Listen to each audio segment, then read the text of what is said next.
Even with Aksel Lund Svindal out for the season, Norwegian men are finding ways to win on the World Cup circuit. Aleksander Aamodt Kilde posted his first career victory when he came down as a late starter to clinch Saturday's downhill, despite trailing in the upper half of the Kandahar course. Bostjan Kline of Slovenia appeared headed for his first triumph until Kilde, wearing bib number 30, blazed down at the bottom half to win by 0.22 seconds. Kilde's win gave Norway its fifth downhill victory this season. The first four were by Svindal, but the downhill World Cup leader sustained a season-ending knee injury in a crash last week in Kitzbuehel, Austria. Norwegian men have won 16 races in all disciplines this season. The last season a country had at least 16 race wins was in 2005-06, when Austrian men had 18. "It's unbelievable for Team Norway," Kilde said. Kilde's previous career best was third place in a Super G in Val Gardena, Italy, in December. Kline's previous top finish was 13th in Santa Caterina, Italy, in December of 2014. Starting with the number 3 bib, Kline had a long wait as leader before Kilde completed his winning run, making up time at the bottom of the course. Beat Fuse of Switzerland was third and Christoph Innerhofer of Italy finished fourth. Svindal remains ahead in downhill standings, 121 points clear of Peter Phil of Italy, the Kitzbuehel winner who finished 11th on Saturday. Marcel Hirscher of Austria will be looking to increase his overall lead in Sunday's giant slalom. Kilde covered the 3,300-meter Kandahar course in 1 minute, 55.28 seconds. "It was dark, fast and bumpy and fun to ski," said Kilde, who played soccer into his teenage years.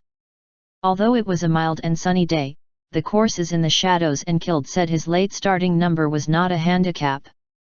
"When I got my number yesterday at the draw, I thought it would be difficult to get into the top 10, the Norwegian said. "I thought it was pretty even for everyone. They did a good job in this weather and it was holding up pretty well." Kilde's late heroics robbed Kline of a sensational career first on one of the most difficult downhill courses.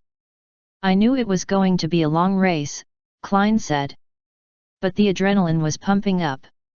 Kline saw some of the pre-race favorites go out. Eric Guy of Canada, world champion in this German resort in 2011 and twice winner on the Kandahar Hill, veered off course and missed a gate. So did Hans Reichelt of Austria, last year's winner here and the fastest in practice, who went out at the very same spot. Johan Clary of France crashed heavily and slid down the hill before standing up and skiing into the finish area to the cheers of the crowd. "When I saw the favorites going out, I thought I had a chance," Kline said. "I had a great run but I never thought that I could finish that high. It's a big step for me." Fuse, who came third in Kitzbuehel, was 0.24 back in third, with Innerhofer only 0.01 behind him in fourth. Adrian Tho was fifth, 0.29 seconds behind the winner. "I've had very little training. I benefited from the fact that some of the top guys went out," Fuse said. The Swiss is coming back from an Achilles tendon injury.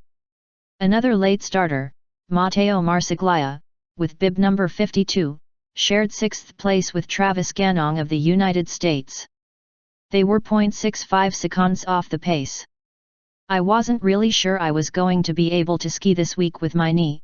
I had a bone bruise after Kitzbuehel," Ganong said after his best finish on the Kandahar course. "I'm just really happy that I pushed through and raced today because it's an awesome result.